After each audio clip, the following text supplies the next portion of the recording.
ಟಣ ಅಂತ ಮಾಡಿದ್ರೆ ಸಾಕು. ಅಲ್ಲೂ ಅಲ್ಲ, ಕೊಡುವವರು ಕೊಡ್ತಾರೆ, ಮಗ ಒತ್ತಾಯ ಬೇಡಮ್ಮ, ಬೇಡ.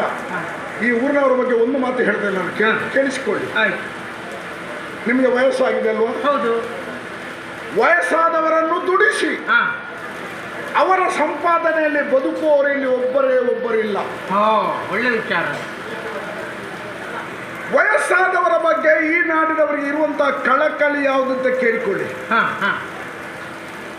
ತನ್ನ ಮನೆಯಲ್ಲಿ ಹಿರಿಯರಿದ್ರೆ, ವಯಸ್ಸಾದವರಿದ್ದರೆ ಸದಾ ಅವರ ಸೇವೆಯನ್ನು ಮಾಡುತ್ತಾ, ಶುಶ್ರೂಷೆ ಮಾಡುತ್ತಾ, ಕಾಲ ಕಾಲಕ್ಕೆ ಅವರಿಗೆ ಆಹಾರಾದಿಗಳನ್ನು ಕೊಡುತ್ತಾ ಅವರ ಸೇವೆಯನ್ನು ಯಾರು ಮಾಡ್ತಾರೋ ಆ ಮನೆಯವರು ತೀರ್ಥಕ್ಷೇತ್ರಕ್ಕೆ ಹೋಗುವ ಅವಶ್ಯಕತೆ ಇಲ್ಲ, ದೇವಸ್ಥಾನಕ್ಕೆ ಹೋಗುವ ಅವಶ್ಯಕತೆ ಇಲ್ಲ, ರಂಗಪೂಜೆ ಹೂವಿನ ಪೂಜೆ ಮಾಡಿಸುವ ಅವಶ್ಯಕತೆ ಇಲ್ಲ. ಮನೆಯಲ್ಲಿರುವಂತಹ ಹಿರಿಯರ ಸೇವೆಯನ್ನು ಮಾಡಿ ಅವರನ್ನು ಸಂತೃಪ್ತಗೊಳಿಸಿದಾಗ ಹೃದಯ ತುಂಬಿ ಮಕ್ಕಳೇ ಉದ್ಧಾರ ಆಗಿಂತ ಇಷ್ಟು ಆಶೀರ್ವಾದ ಮಾಡಿದ್ರೆ ಯಾವ ಯಾತ್ರೆಯೂ ಬೇಡ ಅಂತ ತಿಳಿದವರು ಇವ್ರನ್ನವರು ಬುದ್ಧಿವಂತರು. ಹೌದಮ್ಮ. ಹಾಗಾಗಿ ಇಲ್ಲಿ ಇದಕ್ಕೆ ಅವಕಾಶ ಇಲ್ಲ. ಒಂದು ಕೆಲಸ ಮಾಡೋಣ, ನನಗೆ ಪರಿಹಾರ ಬೇಕಲ್ವ? ನಾನು ಪರಿಹಾರ ಸೂಚಿಸ್ತೇನೆ. ಸರಿ. ಎಂತ ಮಗ ಅದು? ಈ ಯಥಭುಜ ನಿಮಗೆ ಯಾಕೆ? ನನಗೆ ಯಾಕೆ ಅದು? ವಯಸ್ಸಾದವರು. ಹೌದು, ವಯಸ್ಸಾಗಿದೆ. ಇಂದಲ್ಲ ನಾಳೆ ನೀವು ಕಣ್ಣು ಮುಚ್ಚಿಯೇ ಮುಚ್ಚುತ್ತೀರಾ. ನಿಮ್ಮ ಅಂತಿಮ ಯಾತ್ರೆ ಯಾರು ಮಾಡಿಸುವವರು? ಯಾರಿಲ್ಲ, ಮಕ್ಕಳಿಲ್ಲ, ಸಂಸಾರ ಇಲ್ಲ. ನಾನು ನಿಮ್ಮ ಮಗನೆಂದು ಭಾವಿಸಿ ಈ ಭುಜ ನನ್ನ ತಾಯಿಗೆ, ಈ ಭುಜ ನಿಮಗೆ. ಎಂತ ಮನಸ್ಸು ಮಗ ನಿನ್ನದು. ನಮ್ಮ ಸಂಸ್ಕೃತಿ ಅದಮ್ಮ. ಸರಿ ಮಗ, ಒಳ್ಳೇದು. ನಮಗೆ ಹೇಳಿಕೊಟ್ಟದ್ದು ಅದನ್ನೇ. ಸುಮ್ಮನೆ ಇಷ್ಟೇ ಶುದ್ಧ ಏನೋ ಮಾತಾಡಿ ಹೋಗಿ ಬೆಳಂಗೆಟ್ಟ ಮಾಡುವವರು ಅಲ್ಲ ಇಲ್ಲಿ. ಇದು ವೇದಿಕೆ ಅಂತ ನಾನು ಭಾವಿಸ್ತೇನೆ. ಇಲ್ಲಿ ಆಡುವಂತಹ ಪ್ರತಿಯೊಂದು ಮಾತು ಕೂಡ ಅದು ಸಮಾಜದ ಪರಿವರ್ತನೆಗೆ ನಾಂದಿಯಾಗಬೇಕು ಎನ್ನುವಂತ ನನ್ನದು ಉದ್ದೇಶ. ಒಳ್ಳೆ ವಿಚಾರ ಅಮ್ಮ. ಹಾಗಾಗಿ ಹೇಳ್ತೇನೆ, ಹೋಗಿ ಅಂತ ಊಟ ಮಾಡಿ ವಿಶ್ರಾಂತಿ ಪಡ್ಕೊಳ್ಳಿ. ನಾನು ಬರ್ತೇನೆ. ಮತ್ತೆ ಸ್ವಲ್ಪ ಹೊತ್ತು ನಾವು ಮಾತಾಡೋಣ. ಬರ್ತೇನೆ. ಆಯ್ತು ಹೋಗು. ಬಹುಶಃ ನಾನು ಯಾರು ಅಂತ ಇವನಿಗೆ ಗೊತ್ತಾಗಲಿಲ್ಲ. ಇಲ್ಲಿಯ ಕೆಲಸ ನನ್ನದು ಮುಗಿಯಿತು. ಇನ್ನು ಮುಂದಿನ ಕೆಲಸ ಇವನ ಅರಮನೆಯಲ್ಲಿ.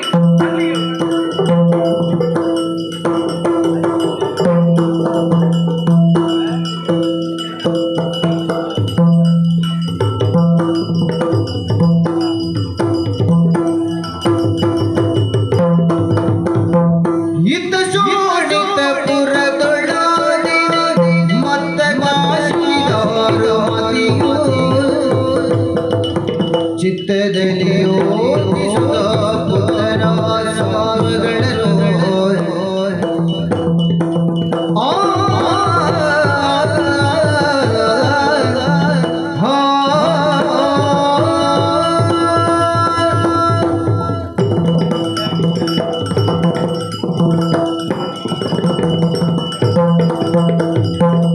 ಇತ್ತ ಶೋಳಿತ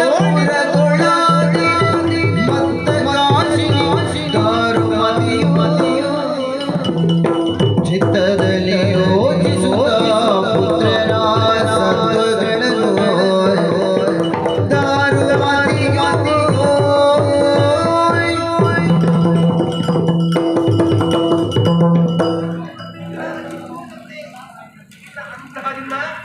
ಈ ದಾರು ಮಧ್ಯೆ ಜೀವನ ಪಾವನವಾಯಿತು ಅಂತ ಹೇಳೋದಕ್ಕೆಲ್ಲ ಕಾರಣ ಪ್ರಭು ಪರಮೇಶ್ವರನ ಅನುಗ್ರಹಕ್ಕಾಗಿ ಭಾವಿಸಿಕೊಂಡಿದ್ದೇವೆ. ನಮ್ಮ ಮೇಲೆ ಹಿಡಿತವಾಗಿದೆ. ನನ್ನ ಮಗ ತಾರಿಕ ಅಂದು ಅರಣ್ಯವನ್ನು ಸೇರಿ ಪ್ರಭು ಪರಮೇಶ್ವರ ತಪಸ್ಸಿನ ಮೂಲಕ ಮೆಚ್ಚಿಸಿ ವ್ಯಕ್ತಿಗತ ಗೌರವವನ್ನು ಪಡೆದುಕೊಂಡಿದ್ದಾನೆ. ನಮ್ಮ ಊರಲ್ಲಿ ಪ್ರಜೆಗಳು ಕ್ಷೇಮವಾಗಿದ್ದಾರೆ. ಹುಡುಗಕ್ಕಿಲ್ಲ ಎಂಬ ಚಿಂತೆ ಯಾರಲ್ಲಿ ಇಲ್ಲ ಅಂತ ಹೇಳುವಾಗ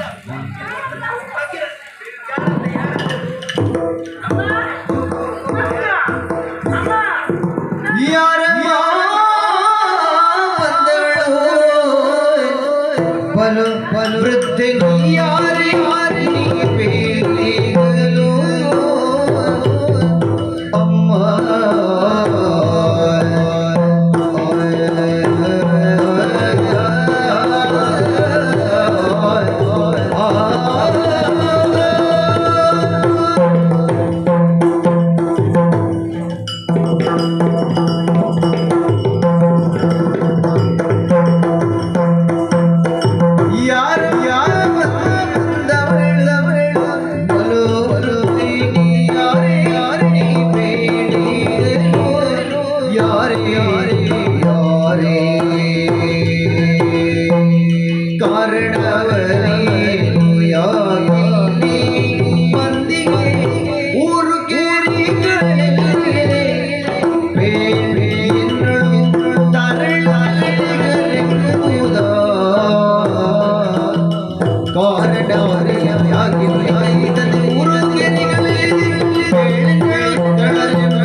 ತಾಯಿ ಒಳ್ಳೇದು ಮಾಡಿಯಪ್ಪ. ವಿಚಿತ್ರವಾಗಿದೆ. ಯಾಕೆ? ಯಾವತ್ತೂ ನನ್ನ ಅಂತಃಪುರದಲ್ಲಿ ನನ್ನಷ್ಟಕ್ಕೆ ನಾನು ಇರುವಾಗ ಯಾರಾದ್ರೂ ಬರುವವರಿದ್ರೆ ಕಾವಲು ಭಟರು ಹೇಳಿ ಕಳಿಸ್ತಾರೆ ಇಂಥವರು ಬರುವವರಿದ್ದಾರೆ ಎಂಬುದಾಗಿ. ಓಹೋ. ಆದ್ರೆ ಹಾ. ಇವತ್ತು ಹಾಗಲ್ಲ. ನನ್ನ ಮಗನ ಬಗ್ಗೆ ಕುಳಿತುಕೊಂಡು ಆಲೋಚಿಸುವಂತಹ ಸಂದರ್ಭದಲ್ಲಿ ನೇರವಾಗಿ ನನ್ನ ಅಂತಃಪುರಕ್ಕೆ ಪ್ರವೇಶ ಮಾಡಿದ್ದೀರಾ. ಸರಿ ಅಮ್ಮ. ನೋಡುವಾಗ ವಯೋವೃದ್ಧೆ. ಹೌದು. ಯಾರಮ್ಮ ನೀನು? ನಿಮ್ಮ ಹೆಸರೇನು? ನಿಮ್ಮ ಊರು ಯಾವುದು? ಎಷ್ಟಂತ ಮಕ್ಕಳಿದ್ದರೆ ಅವರು ಗಂಡೆಷ್ಟು ಹೆಣ್ಣೆಷ್ಟು? ಅಮ್ಮ ಕೈ ಹಿಡಿದಂತ ಗಂಡನಿಲ್ವೇ? ಆದ್ರಿಂದ ಕೇಳುತ್ತೇನೆ, ಹೊಸ ಮುಖ ಹೊಸ ಪರಿಚಯ ಆದ ಕಾರಣ ಯಾರು ನೀವು? ಇಲ್ಲಿಗೆ ಹೇಗೆ ಬಂದು ಹೇಳಿ? ಈಗ ನಾನು ಯಾರು ಅಂತ ನಿಮಗೆ ಗೊತ್ತಿಲ್ವಾ? ಬಾಲೆ ನಿನ್ನಯ ಬಾಲೆ ನಾನು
ಸರಿ ಮುಖ ನೋಡಿ ಅಮ್ಮ.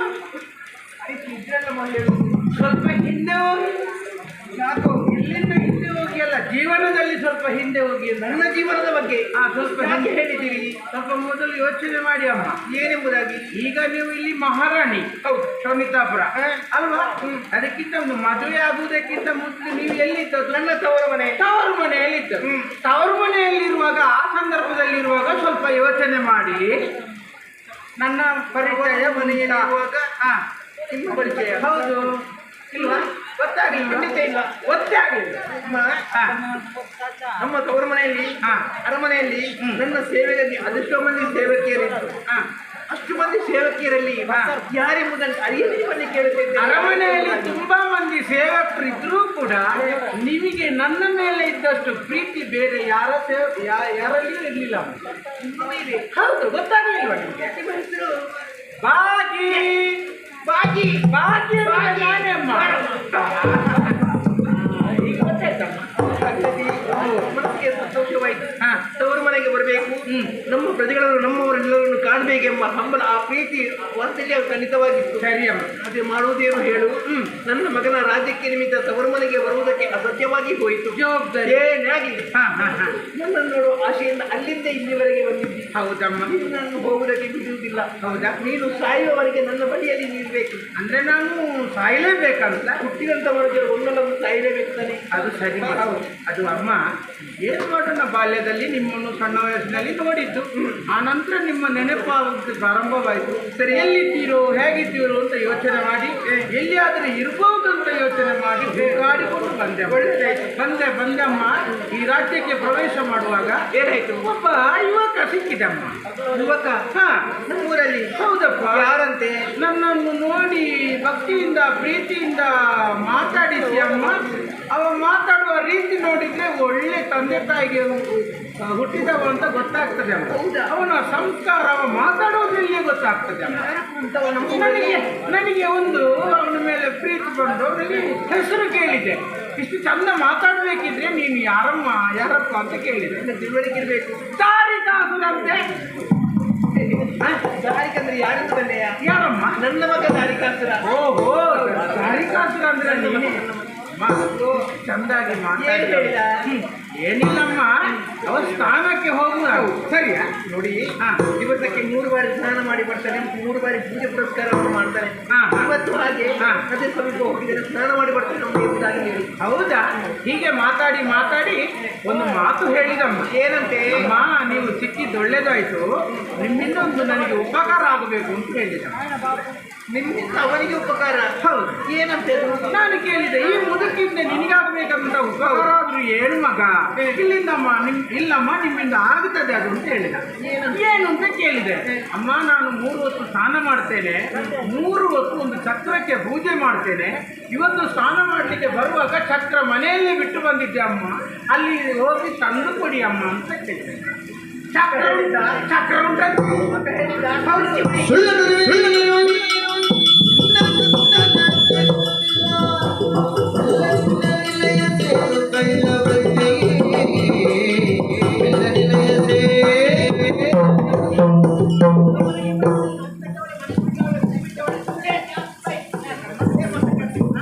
ನನ್ನ ಮಗ ದಾರಿಯಲ್ಲಿ ಕಾಣಿಸ್ಲಿಕ್ಕಿದ್ನ? ಚಕ್ರ ಉಂಟಂತೆ. ಚಕ್ರವನ್ನು ನಿನ್ನಲ್ಲಿ ಕೊಡುವುದಕ್ಕೆ ನನ್ನ ಮಗನಿನಲ್ಲಿ ಹೇಳಿದ್ನ? ಹೌದು. ನೀನು ಹೇಳಿದಂತ ಮಾತನ್ನು ಸತ್ಯ ಎಂಬುದಾಗಿ ಭಾವಿಸಬೇಕಾ? ಸುಳ್ಳನೆ.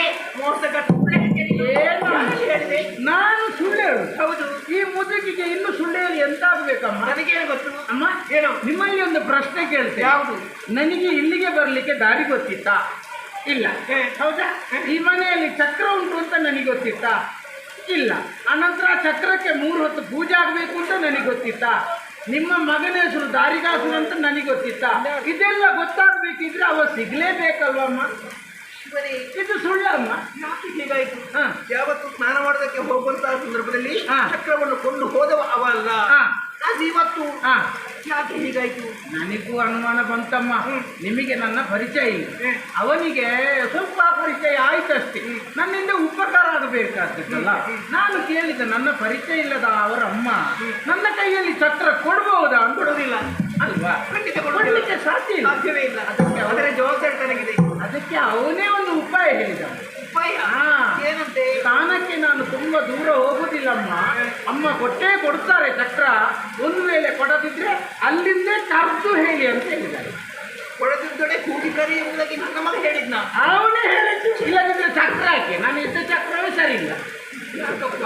ಮತ್ತೆ ನನಗೆ ಚಕ್ರ ಯಾಕಮ್ಮ? ನನಗೊಂದು ಅರ್ಥವಾಗುತ್ತಿಲ್ಲ. ಹಾ. ಕೊಡುವುದೋ ಬಿಡುವುದೋ ಏನು? ಬಿಡುವುದಿಲ್ಲ. ಒಂದು ಮಾತು ಹೇಳಿದ್ದಾನೆ. ಏನಮ್ಮ? ಕೊಡದಿದ್ದೊಡೆ ಕೂಗಿ ಕರೆ ಎಂಬುದಾಗಿ. ಅವನೇ ಹೇಳಿ. ಕೂಗಿ ಕರೆ. ಹೌದು. ಮಗನ ಉತ್ತರ ನನಗೆ ಬರಲಿ. ಹಾ. ಬಳಿಕ ಆಲಿಸಿತು. ಈಗ ಅವ ಹೇಳಿದ್ರೆ ನೀವು ಕೊಡ್ತೀರಿ? ಖಂಡಿತ ಕೊಡ್ತೀನಿ. ಖಂಡಿತ ಖಂಡಿತ. ಮಗ ದಾರಿಕ, ನಾನು ಕೇಳಿದ್ದನ್ನು ನಿನ್ನ ಅಮ್ಮ ಕೊಡುವುದಿಲ್ಲ ಮಗ. ಹೌದಾ? ಹೌದಾ? ಕ್ಷಮಿಸಬೇಕು. ಹಾ. ಆ ಚಕ್ರದ ಜವಾಬ್ದಾರಿ ತನಗಿದ್ದ ಕಾರಣ ಹಾ. ಚಕ್ರ ಕೊಡುವುದಕ್ಕೆ ಅಸಾಧ್ಯವೆಂಬುದಾಗಿ ನಾವು ಹೇಳಿದ್ದೇನೆ ಸತ್ಯ. ವಿಷಯ ಹೌದಾ? ಆದ್ರೆ ನನ್ನ ಮಗ ಹೇಳಿದ್ದಾನೆ, ಅಮ್ಮ ಆಕೆ ಕೇಳಿದ್ದನ್ನು ಕೊಡಿ. ಅಲ್ವಾ? ಅಲ್ವಾ? ಹೌದಲ್ಲ? ಈಗ ನಂಬಿಕೆ ಬಂತ? ಖಂಡಿತ ಖಂಡಿತ. ಮತ್ತೇನು ಬೇಸರಿಸಬೇಡಿ. ಬೇಸರ ಇಲ್ಲ, ನಿಮ್ಮದು ಮುಗಿಯಿತಲ್ಲ, ಬೇಸರ ಇಲ್ಲ.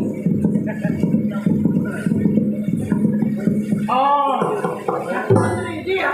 ಇದಕ್ಕೆ 3 ಹೊತ್ತು ಪೂಜೆಯ? ಖಂಡಿತವಾಗಿ ನೊಲಿದು ಕೊಟ್ಟಂತಹ ಚಕ್ರ ಇದು. ಓ ಹೌದಾ? ಬಹಳ ಜಾಗ್ರತೆಯಿಂದ ಈ ಚಕ್ರವನ್ನು ನನ್ನ ಮಗನ ಕೈಗೆ ತಲುಪಿಸುವಂತ ಜವಾಬ್ದಾರಿ ತಮ್ಮದು. ಇದನ್ನು ಎಲ್ಲಿ ಮುಟ್ಟಿಸಬೇಕೋ ಅಲ್ಲಿ ಮುಟ್ಟಿಸುವ ಎಲ್ಲೆಲ್ಲಿ ಮುಟ್ಟಿಸುವುದಲ್ಲ, ನನ್ನ ಮಗನ ಕೈ. ಅದೇ ನಿಮ್ಮ ಮಗನ ಕೈಗೆ ಮುಟ್ಟಿಸುವ ಜವಾಬ್ದಾರಿ ನನ್ನದಮ್ಮ. ಜಾಗ್ರತೆ. ವಿಷಯ ಬಿಟ್ಟುಬಿಡಿ, ವಿಷಯ ಬಿಟ್ಟುಬಿಡಿ. ಬಿಟ್ಟುಬಿಡಿ ಅಂದ್ರೆ ಜವಾಬ್ದಾರಿ ನನ್ನ ಕೈಯಲ್ಲಿ ಉಂಟಲ್ಲ. ಆಚೆ ಸಮಯ ಬೇಕು. ಹಾ. ಅಲ್ಲಿಂದ ಹೋಗುದಲ್ಲ, ಬಳಿಕ ಇಲ್ಲಿಗೆ ಬರಬೇಕು. ಆಯ್ತು. ನಾನು ಹೇಳಿದಂತ ಮಾತು ನಾನು ಉಳಿಸಿಕೊಳ್ಬೇಕು. ಆಯ್ತು. ಯಾವುದು? ಹಾ. ಸಾಯುವವರೆಗೆ ಕೊಡ್ತೇನೆ ಅಂತ ಹೇಳ್ತೀರಿ. ಆಯ್ತಮ್ಮ. ಇದರಲ್ಲಿ ಯಾರು ಸಾಯುವುದಂತ ಒಂದು ಗೊತ್ತಾಗಬೇಕು. ಅಲ್ಲ, ಯಾರು ಸಾಯುವುದಂತ ಯಾರಿಗೆ ಗೊತ್ತುಂಟು? ಅದು ಚಕ್ರ ನನ್ನ ಕೈಗೆ ನಮ್ಮನ ಬರಹ ಅಲ್ವಾ? ಚಕ್ರ ನನ್ನ ಕೈಗೆ ಸಿಕ್ಕಿತ್ತರಿ. ನನಗೆ ವಯಸ್ಸಾಗಿದೆ, ಎಷ್ಟು ದಿವಸ ಅಂತ ಯಾರಿಗೆ ಗೊತ್ತಾಗ? ಆಯ್ತು, ಜಾಗ್ರತೆ. ಆಯ್ತು. ಜಾಗ್ರತೆ.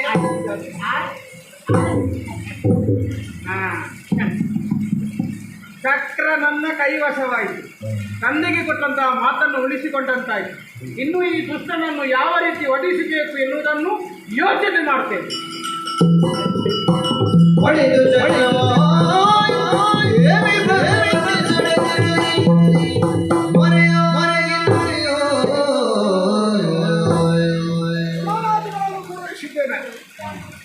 ಅದು ಶೀಘ್ರವಾಗಿ ಪೂಜಾ ಮಂದಿರದಲ್ಲಿ ಪೂಜೆಯನ್ನು ಕೈಗೊಳ್ಳಬೇಕು. ಹೇಳುತ್ತೇನೆ ನೋಡು.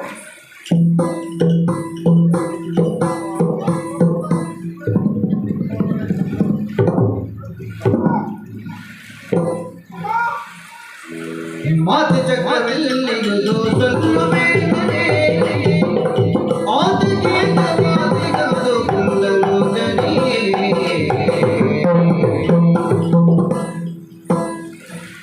ಒಂದು ಮಾತು ಸತ್ಯ. ಯಾವುದಪ್ಪ ಅದು? ನಾನು ಹೇಳಬಾರ್ದು. ಸಮಾಜದಲ್ಲಿ ರೂಢಿಯಲ್ಲಿರುವಂತಹ ಮಾತು. ಯಾವ ಮಾತು? ನಾನು ಹೇಳೋದಿಲ್ಲ, ಇವರು ಹೇಳ್ತಾರೆ ನೋಡಿ. ಏನು? ಅದು ಏನೋ ಒಂದು ಮಾತು ಉಂಟಲ್ಲ, 60 ದಾಟಿದ ಬಳಿಕ 60 ದಾಟಿದ ಬಳಿಕ ಅಲ್ಲೊಬ್ಬ 60 ದಾಟಿದ ಬಳಿಕ 61 ಅಂತ ಹೇಳ್ತಾರೆ. ನೀನು ಲೆಕ್ಕಾಚಾರದ ಬಗ್ಗೆ ಅಂತ ಆಲೋಚನೆ ಮಾಡಿದವ. 60 ದಾಟಿದ ಬಳಿಕ ಇಲ್ಲಿ ಅರಳು ಮರಳು ಅಂತ ಹೇಳ್ತಾರೆ. ಖಂಡಿತ ಆ ಶಬ್ದವನ್ನು ವಯಸ್ಸಾದವರಿಗೆ ಬಳಸಬಾರ್ದು. ನಾವು ಸ್ವಲ್ಪ ತಿದ್ದುಪಡಿ ಇದೆ, ನನ್ನ ಆಡಳಿತದಲ್ಲಿ ಸ್ವಲ್ಪ ತಿದ್ದುಪಡಿ ಆಗಿದೆ. 60 ದಾಟಿದ ಬಳಿಕ ಮರಳಿ ಅರಳುವುದು. ಅರಳು ಮರಳು ಅಲ್ಲ, ಮರಳಿ ಅರಳುವುದು, ಮತ್ತೆ ಜ್ಞಾಪಕಕ್ಕೆ ಬರುವುದು. ಸ್ವಲ್ಪ ತಿದ್ದುಪಡಿ ಮಾಡೋಣ. ಹೇಗೆ ಮತ್ತೆ ಹೇಗೆ ಅದು ಮರಳಿ ಅರಳುವುದಂದ್ರೆ? ಹಿಂದಿನದ್ದೆಲ್ಲ ನೆನಪಾಗುವುದು. ಮಲಗಿದಲ್ಲಿ ಕೊನೆ ಹೊತ್ತಿನಲ್ಲಿ ನಾನು ಎಲ್ಲಿ ಏನು ಮಾಡಿದ್ದೇನೆ, ಯಾರಿಗೆ ಸಾಲ ನಾನು ಕೊಡೋದಕ್ಕೆ ಬಾಕಿ ಇದ್ದೇನೆ, ಯಾರ ಮನೆಗೆ ನಾನು ಅನ್ಯಾಯ ಮಾಡಿದ್ದೇನೆ, ಎಲ್ಲ ಜ್ಞಾಪಕಕ್ಕೆ ಬರುವುದು ಕೊನೆಯ ಹೊತ್ತಿನಲ್ಲಿ, ಹೋಗುವ ಸಮಯದಲ್ಲಿ. ಅಮ್ಮ ಈ ಏನಪ್ಪ ಪ್ರಶ್ನೆ ನಿಮ್ಮಲ್ಲಿ ಯಾಕೆ ಕೇಳಿದ್ದೆ ನೀನು? ಪೂಜಾ ಮಂದಿರದಲ್ಲಿ ಪೂಜೆಗೆ ಬೇಕಾದಂತಹ ಪರಿಕರಗಳನ್ನು ಜೋಡಿಸುವವರು ನೀವು. ಹೌದು, ಸರಿಯಪ್ಪ. ಎಲ್ಲುಂಟಮ್ಮ ಚಕ್ರ? ಎಲ್ಲಿದೆ ಸುಧನೆ ನಿನ್ನ ನಿಲಯ ಮಾತಿನಂತಿರದೆ ಇತ್ತಿಗೆ ನೋಯುತ್ತವನು ವಾವಿಗೆ ಮತಿ ಮರಿ ಕಲಿರಲಿ ನೀನು ಮರಿದಿರಿ ಗಂಗಾ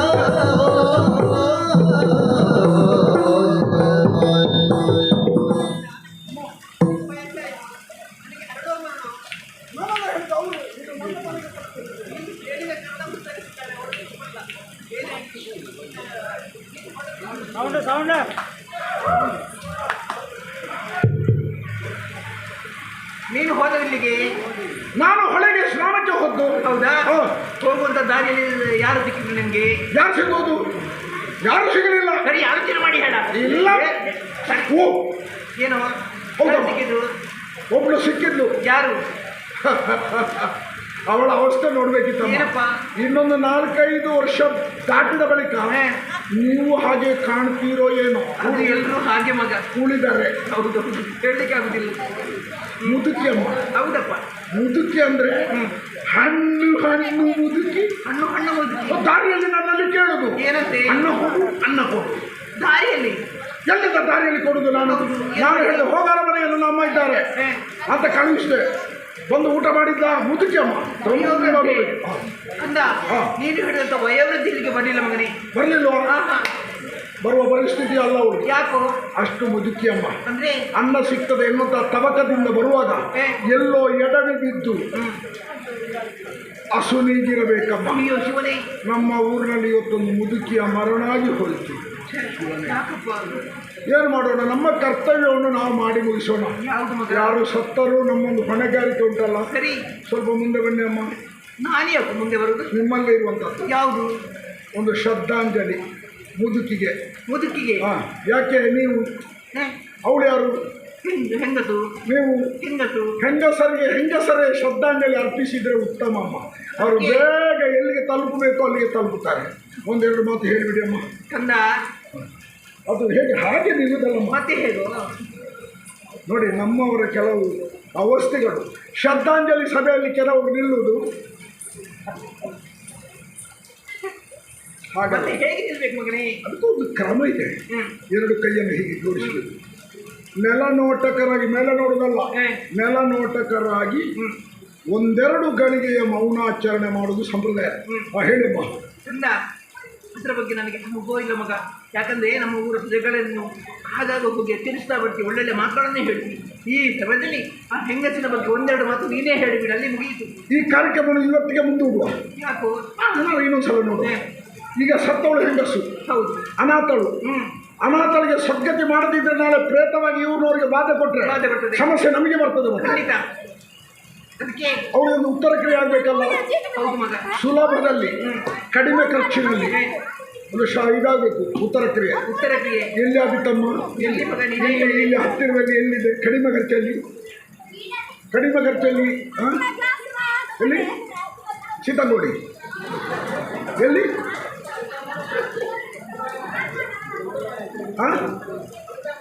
ಚಿತ್ತಂಗೋಡಿ.